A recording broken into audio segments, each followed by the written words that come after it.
जी अस्सलाम वालेकुम दोस्तों, की हाल चाल है तुहाडा। उम्मीद है सारे भरा खैर खरीयत नाल है।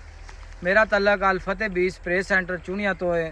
असी एक नरमे की वैरायटी जी ना CKC3 काश्त प्राइस नाल भी गल तुहाडी करावांगे ते किन्ना इहदे ते उन्हां खर्चा कीता, किन्नी मेहनत कीती है वो पूरी इस वीडियो दे विच तुहानूं दस्सिया जाएगा।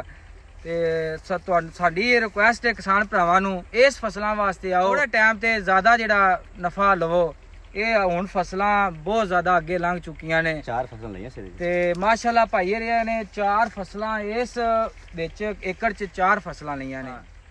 ते भाई नाल गल करने। अस्सलाम वालेकुम जी। वालेकुम सलाम। की हाल चाल है तुहाडा? ठीक है जनाब। ते माशाअल्लाह नरमा वेख के सानू बड़ी खुशी हुई है तुहाडे इस नरमे नूं वेख के, इस बीज नूं वेख के। ते जिहड़ा तुसीं बीज तुहानूं असीं ट्रायल दे तौर ते लवाया है ते की महसूस तुसीं करदे पए, की रिजल्ट तुहाडे कोल आया? सर जी है ना, जो नरमा आप लाया सी तो तुहाडे कोल असीं बी लिया सी ते माशाअल्लाह असीं तो पहले नरमे पहले डरे पे सी भी नरमा ला असीं भी लागे नरमे थक गए सी घाटे खा खा के। तुसीं क्या तुहाडे गल ते असीं अमल कीता, ठीक हो गया। असीं इहदे सब तो पहले प्यारी तैयार कीती, प्याज लाए गंढे, यानी कि सही गंढे तो बाद असीं गोभी लाती, गोभी दे विच असीं टिंडे लाते, देसी टिंडे।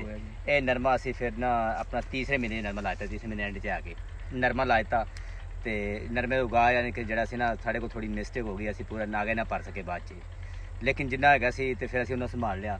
लेकिन इहदे आने तो पहले तकरीबन साढ़े को 25 तो 26 मन नरमा लै गया माशाअल्लाह। ते हुण जो नरमा जिंदगी जो बहुत ना नरमे पूरी जिंदगी असी भी यानी कि 40 साल उम्र हो गई नरमा काट कर, जिन्हें एज की 1 किले स्वाद आया ना, सन तो भाई 10 किले च नहीं आया।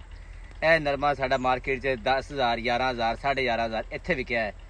तो इंशाअल्लाह एज की असी यानी फिर तुहाडे नाल यानी कोई बी तुहाडे कोल लियांगे ते कोशिश करांगे कि असी ज़्यादा से ज़्यादा नरमा ला सकीए, ज़्यादा कम अज़ कम 10 किले, तो जिन्ना ज़्यादा ला सकीए असी कोशिश करांगे ज़्यादा 10 किलो तो ज़्यादा लाइए।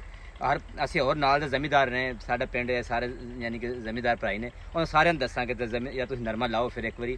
तो यह जी वैरायटी आई है ना, आ बहुत ज़बरदस्त वैरायटी है। तो पहली गल है सब तो बड़ा फायदा है कि चौकी गोडी नहीं करनी पैंदी, राउंड अप मारो तो राउंड अप 2 यानी कि 4 महीने के दरम्यान 2 दफ़ा मार दो, तो कोई चौकी जरूरत नहीं है, खाद भी नहीं ज़्यादा नहीं जरूरत है, 2 बोरी यूरिया पाओ तो बाकी DAP पा लो, तो कोई मसला इहदे नाल ज़्यादा यानी खर्च नहीं है। बिल्कुल सुंडी जी सुंडी भी बराए नाम पैंदी नहीं पैंदी, तेला भी नहीं पैंदा, यानी कि वैरायटी ना बड़ी ज़बरदस्त वैरायटी है। तो अगर जड़ा पाई लाए ना भी यो लाओ तो अपने तो इंशाअल्लाह मैं ना जो मेरे सारे भरा ने यानी कि जो दोस्त ने इतने जमींदार ने, मैं उन्होंने सारे ने यो रिक्वेस्ट उन्होंने कराँगा तो मैं ज़्यादा लवाऊँगा नरमा इंशाअल्लाह उन्होंने कोशिश कराँगा लाने की। तो उन्होंने यह कहेंगे भाई CKC3 बी लाओ तो और बीज ना फसया जे, तो बी यो लाओ तो नरमा ज़्यादा लाओ। तो एक बार तुम लाओगे तो इंशाअल्लाह कि मैं तुम्हें किला ला के तारीफ करना पाया, तुम इंशाअल्लाह अगली बारी आप थोड़ा दिल करेगा भी नरमा ला दी, बाकी सारी फसल छड़। माशाअल्लाह जी। भाई मकसूद का कहना है आ कि असी ये वैरायटी जी CKC3 लाई है, इस एकड़ दे विच असी घट खर्चा करके ते 5 फसलां लईआं ने।